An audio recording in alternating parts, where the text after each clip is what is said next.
नमस्कार, मैं हूं सैयद सुहेल। राजस्थान से आपके लिए लेकर आया हूं हमारी खास पेशकश, क्यों दें आपको वोट। इस वक्त मैं सूर्य नगरी जोधपुर में हूं और जोधपुर से ही राजस्थान के मुख्यमंत्री अशोक गहलोत चुनकर आते हैं और मैं उन्हीं के विधानसभा क्षेत्र सरदारपुरा में खड़ा हूं। वैसे तो जोधपुर में AIIMS, IIT, IIM, triple IIT है, लेकिन ये शहर पानी पर खड़ा है। क्या है यहाँ की समस्याएं और दिक्कतें, एक रिपोर्ट और साथ ही सियासी समीकरण।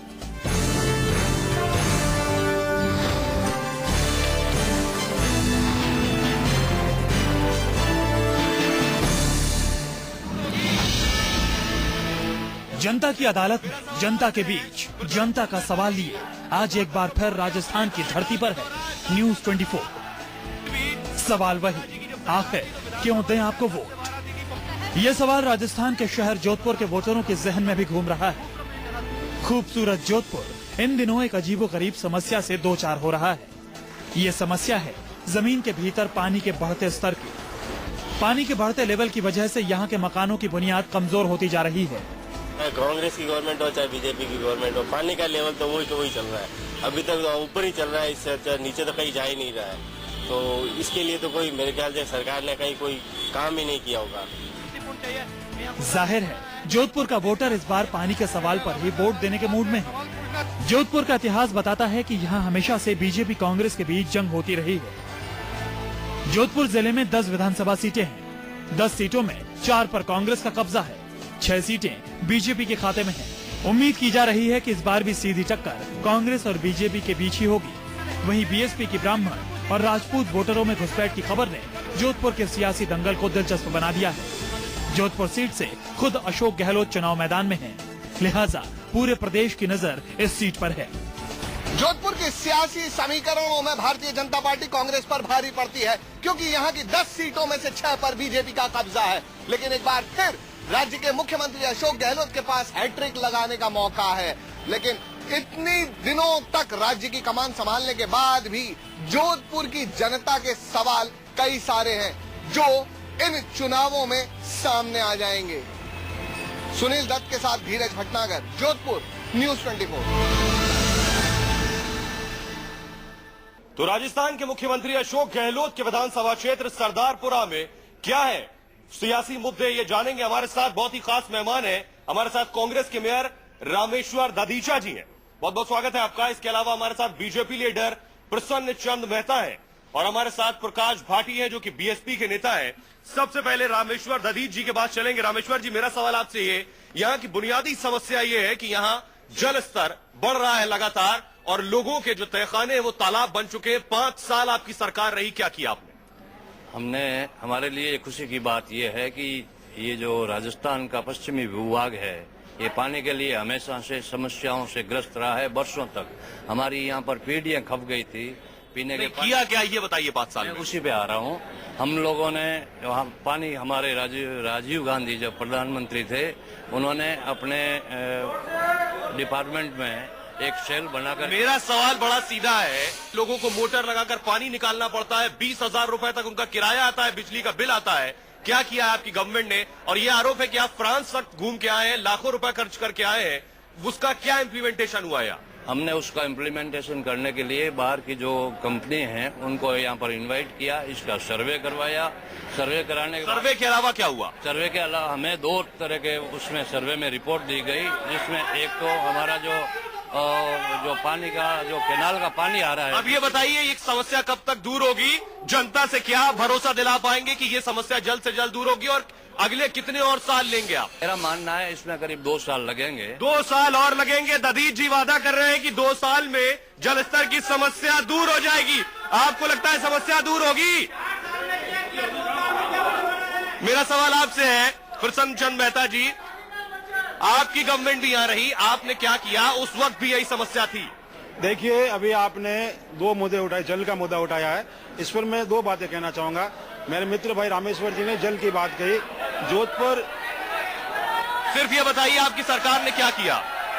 देखिए, जोधपुर शहर आज राजस्थान के अंदर मात्र एक ऐसा शहर है जहां पीने की पानी की कोई समस्या नहीं है। और उस जमीन का जल स्तर बढ़ रहा है, उसके लिए आपकी सरकार ने क्या किया? ये इसी कालखंड के अंदर समस्या हमारे सामने बहुत विकराल रूप लेकर सामने आई है। इसके बारे में आपके वक्त में समस्या नहीं थी? यह समस्या का प्रारंभ हुआ था, लेकिन ये विकराल स्वरूप अब लेकर आई है। हम आपसे वादा करते हैं कि हमारी सरकार निश्चित कितने दिन में आपकी सरकार इस समस्या का समाधान देगी? सरकार आते ही सबसे पहला कार्यक्रम हमारा युद्ध स्तर पर भूजल स्तर को रोकना और जनता को सुविधा दिलाना हमारा प्रमुख निर्णय। बीजेपी पर आपको भरोसा है कि बीजेपी आपकी समस्याओं का समाधान करेगी? भरोसा नहीं है बीजेपी को आप पर? यहाँ से दोनों तरह की आवाज आ रही है, आप आवाजों को पूरी सुनिए। आप दलीप जी, मेरा सवाल आपसे एक और है कि 4 साल तक गहलोत सरकार सोती रही और 1 साल पहले रेवड़ियां बांटी गई योजनाओं के रूप में। गहलोत सरकार 4 साल छोड़ने का नहीं, 1 मिनट भी नहीं सोई है।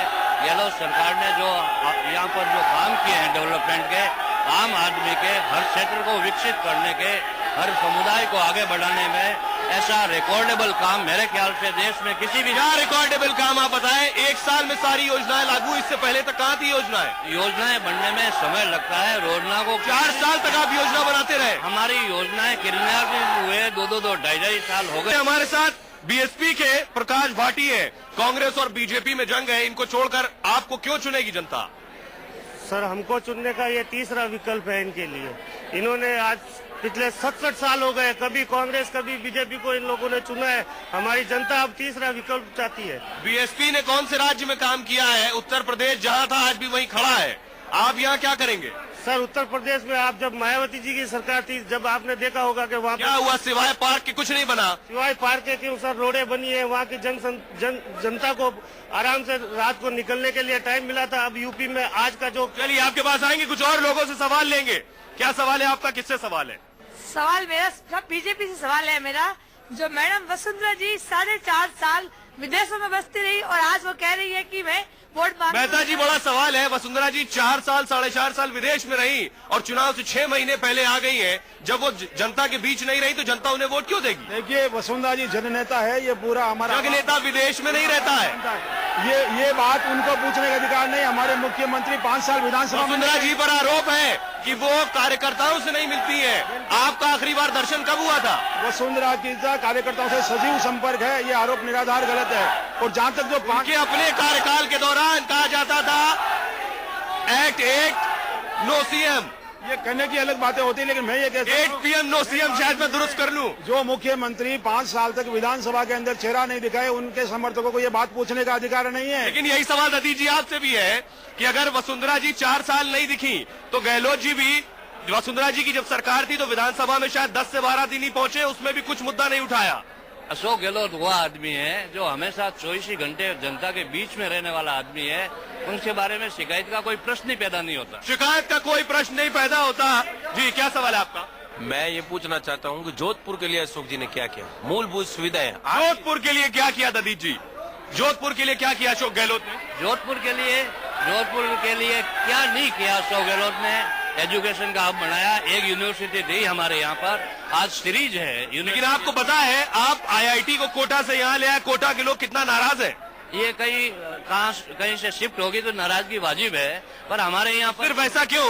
अपने इलाके को चमकाने के लिए दूसरे के साथ नुकसान क्यों? हमने कोटा में IIIT दी है वहाँ भी। लेकिन ये बताइए, आपने यहाँ IIT, IIM, IIIT सब ले आए, रोजगार कहाँ है? रोजगार के लिए जो साधन यहाँ उपलब्ध कराए गए हैं। कौन सा साधन उपलब्ध कराया? जो रिफाइनरी हमारी यहाँ की डेवलप। आपको रिफाइनरी की सच्चाई मैं बताऊं कि 37,000 करोड़ की रिफाइनरी 50,000 करोड़ में पहले ही आपने ली, उसमें पहले ही पैसा ज्यादा दिया, और 50 करोड़ की रिफाइनरी के लिए भी सिर्फ 300 कर्मचारी उसमें काम करेंगे। हमारे लिए पैसा मायने नहीं रखता, हमारे लिए भावी पीढ़ी का भविष्य कैसे। 50,000 करोड़ में 300 लोग काम करेंगे। हमारे यहाँ हजारों आदमी काम करेंगे। पहले से ही 90,000 करोड़ राज्य सरकार पर कर्ज है, और कर्ज लेकर आप तो डूब जाएंगे कर्ज में। हमारे बच्चों के भविष्य के लिए हमें कुछ भी करना पड़ेगा, हम करेंगे। एक बात बताइए, वसुंधरा राजे ने अपने कार्यकाल में एक भी जन कल्याणकारी योजना चलाई हो?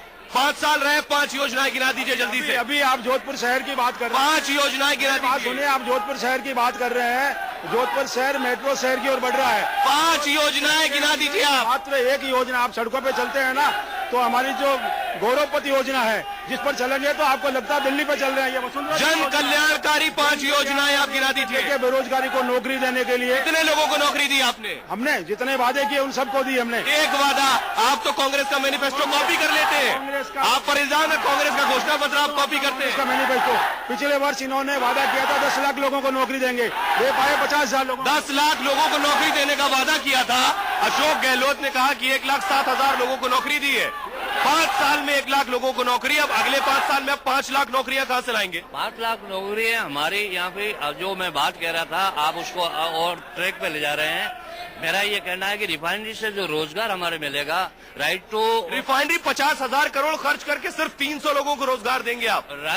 Right to education, right to information, right to ये केंद्र की चीजें आप क्यों गिना रहे हैं? केंद्र की इसलिए कि हमारे यहाँ पर इम्प्लीमेंट करने के लिए जो हमने यहाँ पर, मुझे सिर्फ आप ये बताएं कि जो लोग यहाँ बैठे हैं इन्हें आप रोजगार कैसे देंगे? इनके रोजगार के लिए जो हमारी मेन जो अभी हमारे सामने जो आने वाला टाइम है, जोधपुर का भविष्य अलग टाइप का। जोधपुर के भविष्य से ही पूछते हैं। आपको सवाल पूछना है किसी को? बीजेपी से क्या सवाल है? सवाल ये इनको भी साहब को आज ही देखा है, 5 सालों में परिषद में था, वहाँ देखा है हमने। जी जी, ये 5 वर्ष के बाद हमको दिखे, 5 साल पहले अंदर। बीजेपी 5 साल बाद आप दिखे, 5 साल तक कहाँ थे? देखिए मैं भाजपा का कार्यकर्ता और हमेशा जनता के बीच में रहता हूं। आपके उम्मीदवार को भी नहीं देखा लोगों ने। हाँ जी, आपके उम्मीदवार को भी नहीं देखा लोगों ने। किसने नहीं? हमारा उम्मीदवार लोग कह रहे हैं क्योंकि हमारा उम्मीदवार लोगों के बीच में ही घूम रहा है। और रही मैं सामान्य कार्यकर्ता हूं, लोगों के बीच में सदैव रहता हूँ, जीवन संपर्क। कुछ और लोगों से सवाल लेंगे। क्या सवाल है आपका? क्या सवाल? सर, बीजेपी वालों ने मुसलमानों को सीटें कितनी दी राजस्थान में, ये पूछो। बताइए सवाल। आपने अल्पसंख्यक विंग बना दिया, कितने मुसलमानों को टिकट दिया है? देखिए ये टिकटों का वितरण, कितनों को टिकट दिया है? टिकटों का हमें इसी बात से परहेज है। किस बात से कि टिकट नहीं देना है? आप ये पूछते हैं अगर कोई जनता पूछती कितने को टिकट दिया, हम कहते हैं कितने मुसलमानों के लिए क्या काम किया कांग्रेस ने। आपने क्या काम किया है? हमने मुसलमानों को राष्ट्रीय मंच के द्वारा, कौन सा मंच है? केवल 2 नेता नजर आते हैं, या तो शहनवाज हुसैन या मुख्तार अब्बास नकवी। आज मुस्लिम समाज को राष्ट्रीय धारा में लाने का प्रयास किया और जब आप राष्ट्रीय धारा में लाए, यही कारण है कि गुजरात जैसे राज्य में हम पर आरोप लगते हैं, उसके बाद में मुस्लिम अमन चैन से रह रहा, अपने रोजगार को फुला फुला रहा। और हर मुसलमान को हमसे ये चाहत है कि उनके हमारे आने से। चलिए ये जनता बताएगी कि कितना वाकई मुसलमान आपके साथ है। क्या सवाल है आपका? सबसे पहले आपने जो पहला सवाल उठाया, जो पानी की समस्या है, जोधपुर का भूजल स्तर मात्र 2 मीटर पे है। जिस शहर का मुख्यमंत्री है वो शहर जानमाल की सुरक्षा नहीं कर सके वहाँ व्यक्तियों का, वो सरकार महानिकम्मी सरकार होगी।